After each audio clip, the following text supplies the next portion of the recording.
Alright guys, welcome back to the channel. So in this video we're going to go ahead and mount this steering wheel control interface.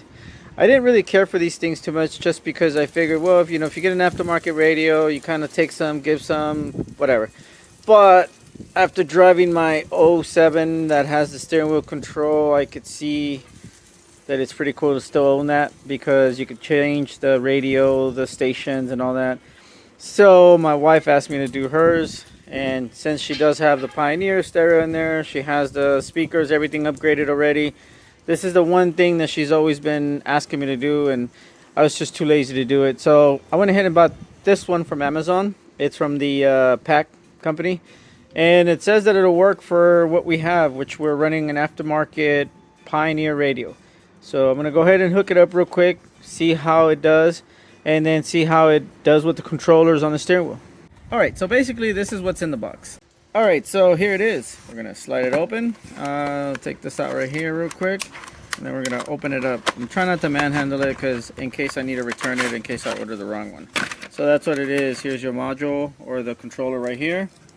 These are the little pins that you'll have to change. We'll check online to see what the sequence is, and we'll go from that. These are the wires that they basically give you. I understand that you'll have to have the connection for the 3.5 in the back of your radio. This is very important. If your radio doesn't have this, it will not work. So as soon as you find out what your radio is capable of, you'll know if this one will work. But I believe that if your radio doesn't have this 3.5 connector, basically the kind of like the auxiliary type, then you cannot use this one. So just scratch it off, find something else. So we're gonna go ahead and see what the radio has.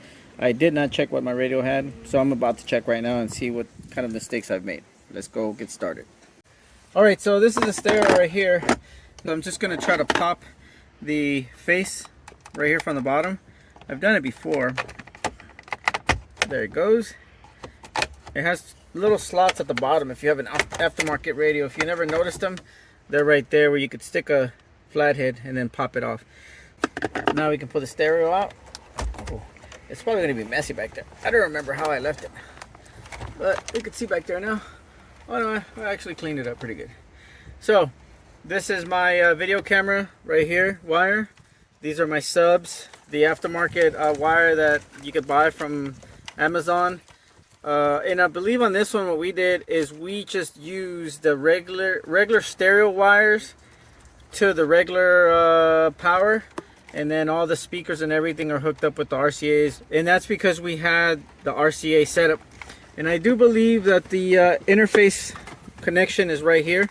So once the interface is connected, we should be good to go. And that's one of the main things with this thing, how it works is you have to have the little interface. So we just have to figure out which of these wires is the interface, and then we'll be ready to rock and roll. Alright guys, so I found the interface wire. That's it right here. Now obviously if you have a preamp built into your factory radio, this is what it looks like. This is the mess that you get. Don't freak out. And then when you open this little interface, PAC interface, once again you get a bunch of wires. Don't freak out. It's really simple. Make sure you go to the little PAC website. It's right there, and then it'll give you the make, model, year for your car, what kind of radio, and then it'll give you the sequence for your radio and to your element. So obviously it's not that hard once you get to this part, and then it gives you the colors, and then that's when it starts like getting like whoa, what the heck. Okay, so let me make sure we understand everything that's going on. When you get this little PAC wire right here, okay, you're gonna have one wire that has basically these color wires, brown, blue, black. You don't need any of those, okay? Don't worry about them. All you need is the interface. That's the first plug. I've already set up my little pin control right there. You see it? It's already set up, okay? Now it's gonna have all these wires and all these fuses, and you're gonna be like, man, where does this go? Don't worry about it. This is all you need to know. And I did this right now so you could understand a little lighter. Right here, okay, I cut this by accident. That is the brown wire that you'll need for the interface. So it's pretty simple. You're gonna have this green with red wire, okay? I'll take a picture of it and show you, and you could have a diagram. So don't freak out. but the green with red stripe wire is where you're going to hook up your white wire right here. Then you're going to have your basically your power, which is this like yellowish red wire. You're going to hook up your power. I'm not done hooking it up. I'm just doing this to show you. Then right here, this brown wire that I cut by accident, that's going to be one of your negative, okay? And then this other ground wire, that is going to be your regular ground wire.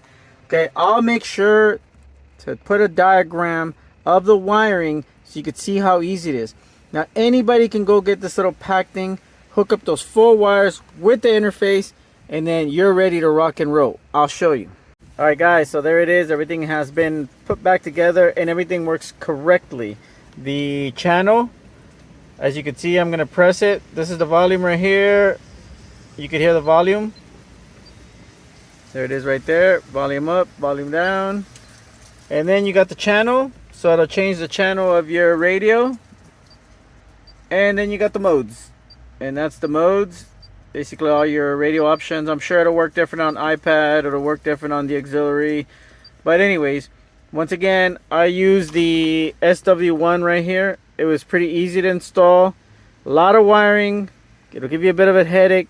But I'm going to design a diagram so you know exactly what wires you need to hook up. It'll be easy to do, fast. Download it for free.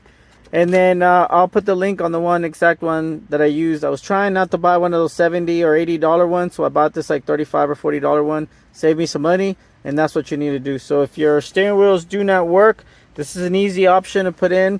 And it's easy to do. I'll drop in the design, the link, and then you can download it. You can have it on your phone. Alright guys, thanks for watching. Stay in your element, and y'all be good.